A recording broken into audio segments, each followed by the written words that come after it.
ఎవరు కూడా దాన్ని వ్యతిరేకించలేదు. మేము కూడా ఎప్పుడు కూడా ఏ కులం మీద విమర్శించలేదు. కానీ వారి సొంత లాభాల కోసము వారి రాజకీయాలు చేయటానికి తప్పుదోవలో వాళ్ళందరూ కూడా మాలల పైన మాలలు దోచుకుంటున్నారు, మాలలు పోస్టులన్నీ వాళ్ళే తీసుకుంటున్నారని చెప్పి తప్పుడు ప్రచారం చేస్తున్నారు. మీ అందరికి తెలిసిన విషయమే, ఈ రాష్ట్రంలో 4 ఉప ముఖ్యమంత్రులు కూడా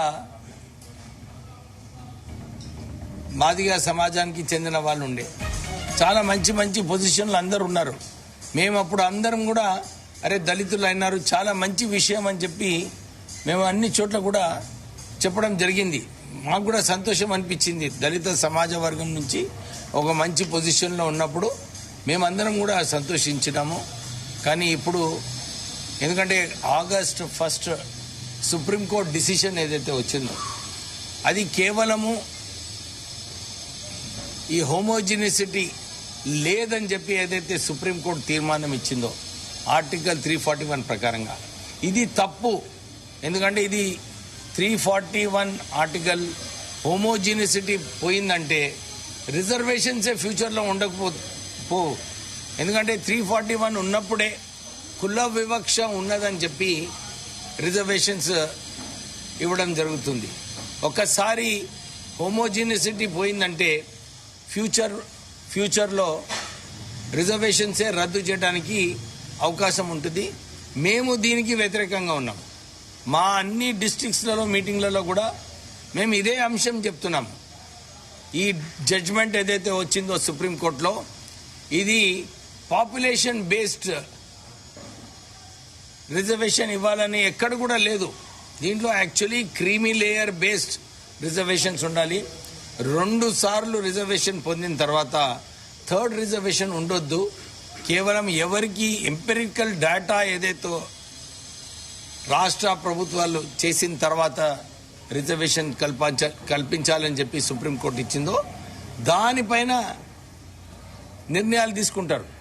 దీంట్లో కేవలము ఎంతమంది కులంలో ఉన్నారు దాని ప్రకారంగా పాపులేషన్ బేస్డ్ రిజర్వేషన్ ఎక్కడ లేదు.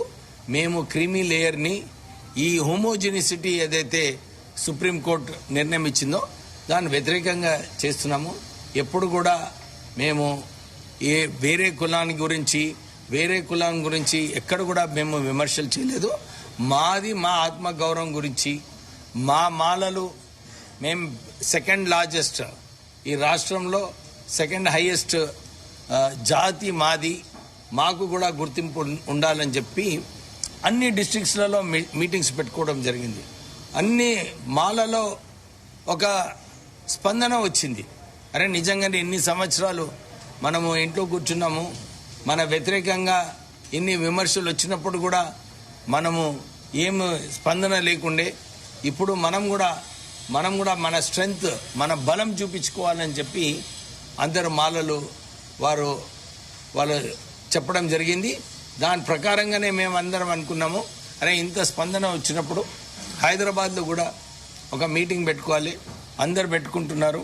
మేము కూడా ఒక మీటింగ్ పెట్టుకొని ఆ యూనిటీ ఆ బాండింగ్ ఏదైతే జాతిలో రావాలో అది రావాలని చెప్పి మేము ఈ 1 డిసెంబర్ నాడు ఈ మాల సింహ గర్జన పెట్టుకోవడం జరిగింది. అందరూ కూడా అన్ని డిస్ట్రిక్ట్స్లో నుంచి వారి సొంత అరేంజ్మెంట్స్ చేసుకొని వారు ఈ మీటింగ్ వచ్చి విజయవంతం చేసుకోవాలని చెప్పి వాళ్ళందరూ కూడా రాబోతున్నారు. మేము ప్రెస్ వాళ్ళందరికీ కూడా ఇదే రిక్వెస్ట్ చేస్తున్నాము. ఇన్ని రోజులు మేము ఇంత పెద్ద మీటింగ్లు పెట్టుకున్నప్పటికీ కూడా మాకు ఏదైతే కవరేజ్ రావాలో ఆ కవరేజ్ కూడా ఈ మీటింగ్లో మంచిగా చేయాలని చెప్పి మంచిగా కవర్ చేయాలని చెప్పి మీ అందరినీ కోరుతున్నాము. మీరు అంటే ప్రెస్ కూడా ఎప్పుడు కూడా వాళ్ళు సమస్యలు చూసుకొని కవర్ చేస్తారు. ఇది కూడా ఒక కీలకమైన సమస్య. బికాస్ మేము 30 లక్షల మంది ఉన్నాము. మా సమస్యలు ఉంటున్నాయి. మేము ప్రభుత్వానికి ఈసారి రాష్ట్ర ప్రభుత్వానికి కేంద్ర ప్రభుత్వానికి కూడా మా ఏదైతే డిమాండ్స్ ఉన్నాయో మా కమ్యూనిటీ ద్వారా ఆ డిమాండ్స్ అన్ని కూడా ఈ మీటింగ్లో మేము డిక్లేర్ చేయబోతున్నాము. అవి కూడా మీరందరూ కూడా కవర్ చేయాలని చెప్పి రిక్వెస్ట్ చేస్తున్నాము. ఇంకేముంది?